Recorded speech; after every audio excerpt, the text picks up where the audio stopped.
Welcome back, everyone. To stay in touch with each other or work from home, millions are turning to video conference platforms like Zoom. However, that company, Zoom Video Communications, is now being sued by a user. The person claims that Zoom is disclosing personal information to third parties, including Facebook, without the user's knowledge. In the meantime, a new warning by the FBI saying some hackers are gaining access into these video conferences. It's being called Zoom bombing. Beth Ward joins us live from her home with answers to keep your next video chat protected. Beth? Well, Jordan, many of us, myself included, are using platforms like Zoom to stay in touch with our family and our friends. However, the FBI says that they have received several reports, including several here in Massachusetts, about pornographic images or hate images just popping up out of nowhere, or threatening language that is also seemingly coming from nowhere. So they are issuing a warning tonight to make sure that you are safe and make sure that you know what you're doing when you're online learning or getting into some of these video chat rooms. So tonight we have some answers on how to keep yourself and your family protected. Become a household word now that most of us are using video teleconferencing platforms to work from home, learn from home, or stay in touch with others from home. Hackers are at home too, finding ways to jump into these private chats.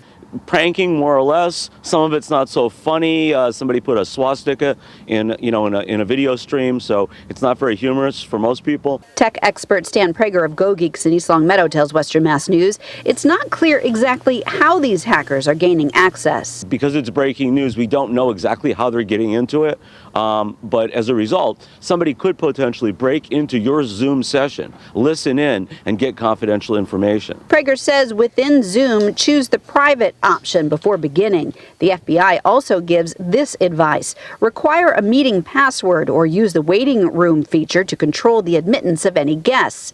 Never share a link to a teleconference or a classroom. Like on social networking, like let's all get together for a Zoom session at 4 o'clock. And you share that on Facebook. So if you're just doing that for happy hour, it's probably safe, because what can happen? They'll see what kind of beer you're drinking. But if you're doing it for work, probably not a good idea. The FBI says manage screen sharing options. For example, in Zoom, change screen sharing to host only.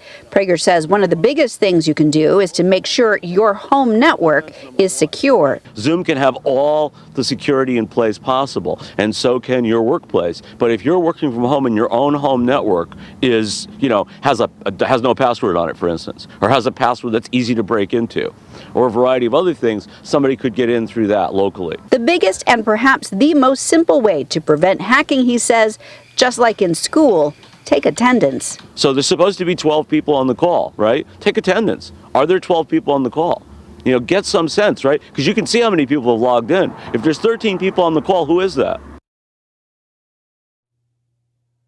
Well, one more tip from the FBI. They said make sure that you have the latest version of any platform you're using. For example, we reached out to Zoom, who says that they updated their most recent version, which includes a lot of safety issues and safety updates in their latest version, which was in January. So make sure you do that. Reporting live from home, Beth Ward, Western Mass News.